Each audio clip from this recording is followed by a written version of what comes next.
Assalamualaikum warahmatullahi wabarakatuh. Rabbi shrah li sadri wa yassir li amri wahlul 'uqdatam min lisani yafqahu qawli.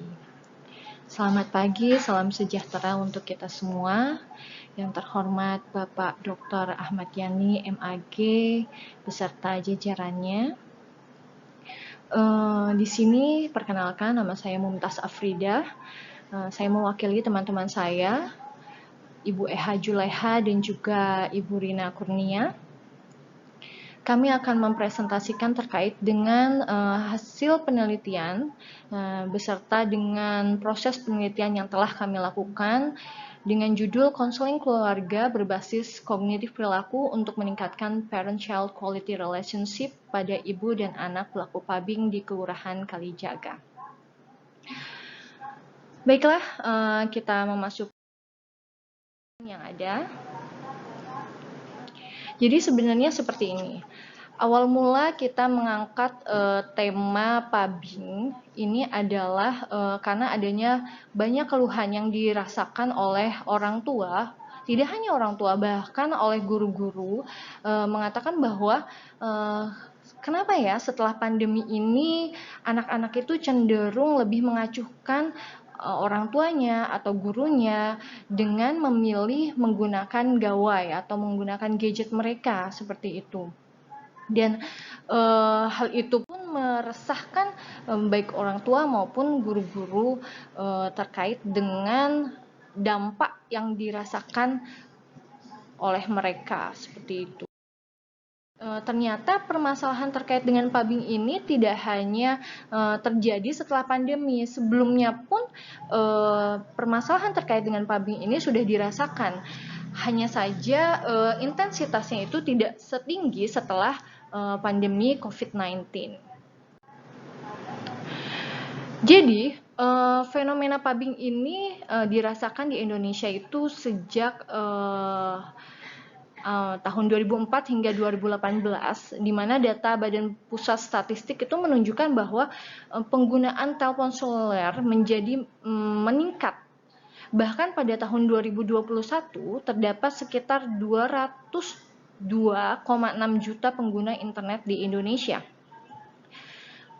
Terlebih ketika masa pandemi COVID-19 ini peningkatannya sangat-sangat signifikan sebesar 15,5% atau 27 juta pengguna internet di negeri ini. Nah, selain itu, pengguna internet ini tidak hanya dari orang-orang dewasa saja. Ternyata yang tertinggi itu adalah anak-anak di usia sekolah. Data Badan Pusat Statistik pada tahun 2018 menunjukkan penggunaan internet di usia sekolah pun meningkat hingga kisaran 25%. Dari 25% hingga 60% sejak tahun 2015 hingga tahun 2018. Nah, dengan melihat fakta-fakta yang ada bahwa memang kenyataannya penggunaan internet saja itu sudah meningkat seperti itu, hal ini meresahkan orang tua ketika mereka harus belajar, ketika mereka harus berkomunikasi, mereka cenderung mengabaikan orang tua mereka, cenderung mengabaikan guru mereka dan memilih untuk menggunakan gawai. Nah, di sini peningkatan penggunaan gawai pun ternyata berpengaruh pula terhadap gangguan kejiwaan, pasien gangguan kejiwaan di Jawa Barat, rumah sakit kejiwaan di Jawa Barat. Jadi dari data yang ada bahwa ternyata pasien-pasien usia remaja dan juga anak-anak itu masuk ke dalam rumah sakit jiwa dengan permasalahan kecanduan gadget. Mereka menjadi sangat agresif, menjadi sangat apatis ketika harus berhubungan dengan sosial, sehingga mereka akhirnya mendapatkan terapi di rumah sakit kejiwaan. Nah, oleh karena itu, ini menjadi suatu concern yang sangat penting untuk kita angkat karena dampak dari PABING ini mengganggu tumbuh kembang dari remaja itu sendiri.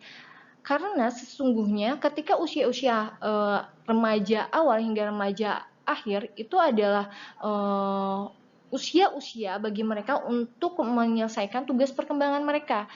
Ketika mereka itu harus melewati bersosialisasi dengan teman-teman, melewati tugas perkembangan mereka, tetapi penuh dengan hambatan. Hambatan itu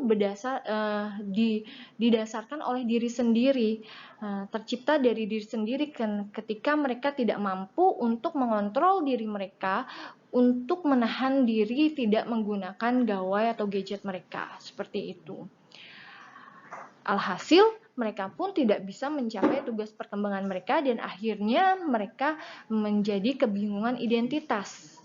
Karena sesungguhnya ketika mereka menemukan jati diri mereka, itu ditentukan pula salah satu faktornya itu adalah hubungan sosial dengan teman-teman sebayanya, seperti itu. Oleh karena itu kami juga tidak hanya kepada hubungan sosial kepada teman sebaya, tetapi juga kepada orang tua mereka.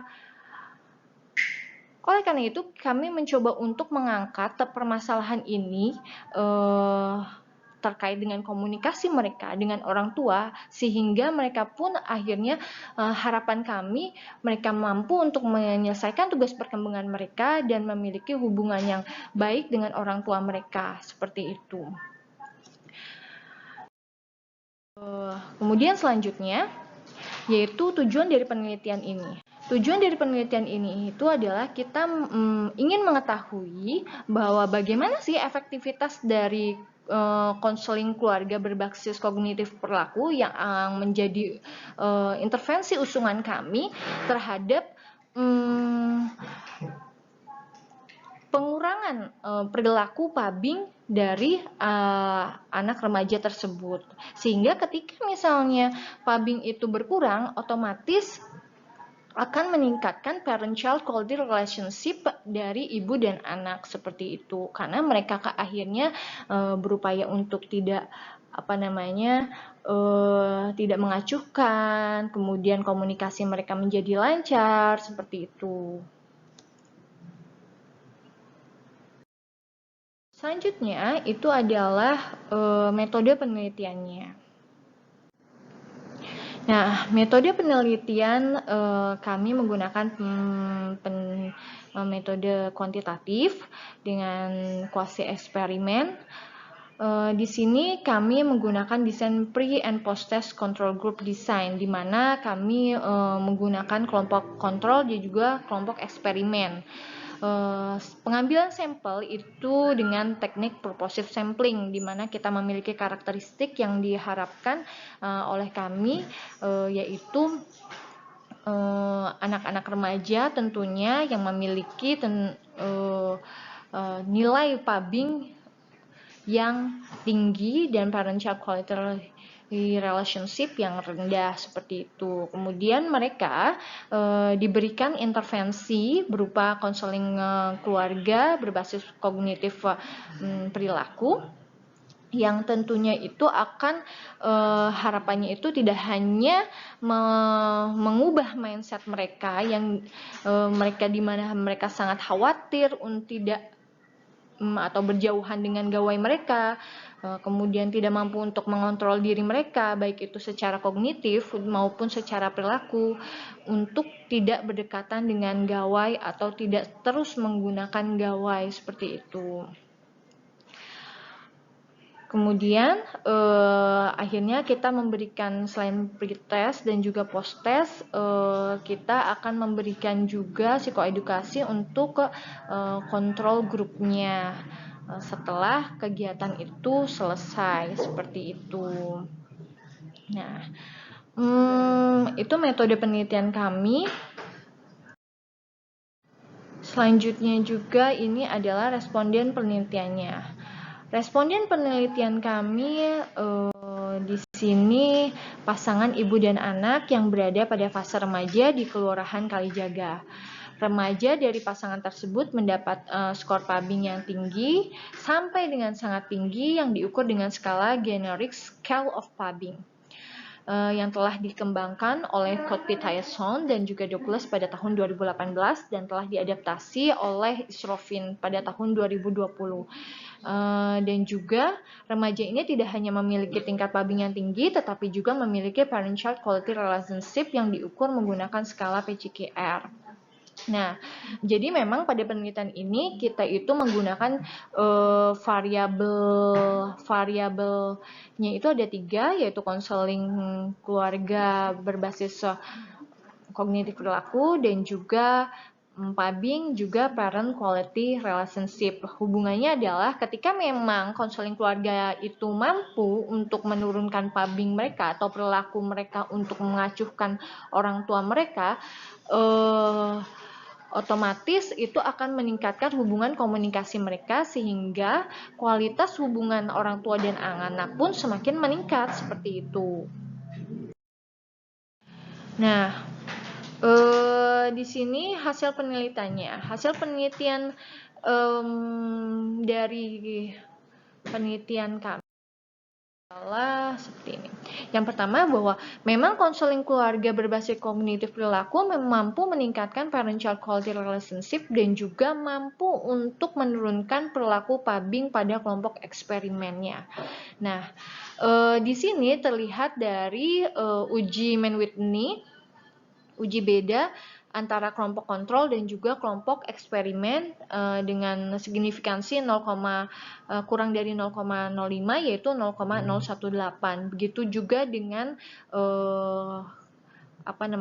analisa Mann-Whitney pada variabel pubbing, yaitu signifikansinya adalah 0,018 seperti itu. Sehingga tujuan dari penelitian ini akhirnya terselesaikan bahwa kita mampu mengetahui bahwa efek konseling keluarga berbasis kognitif perilaku ini efektif untuk diberikan kepada pelaku pubbing, remaja pelaku pubbing, sehingga mampu untuk menurunkan pubbingnya dan juga meningkatkan parent-child quality relationship mereka, seperti itu. Ya, itu sekian penjelasan saya terkait dengan penelitian yang telah kami lakukan, yaitu konseling keluarga berbasis kognitif perilaku untuk meningkatkan parent-child quality relationship pada pelaku pubbing pada remaja pelaku pubbing dan juga orang tuanya di Kelurahan Kalijaga. Sekian dari saya. Wabillahi taufiq wal hidayah. Wassalamualaikum warahmatullahi wabarakatuh.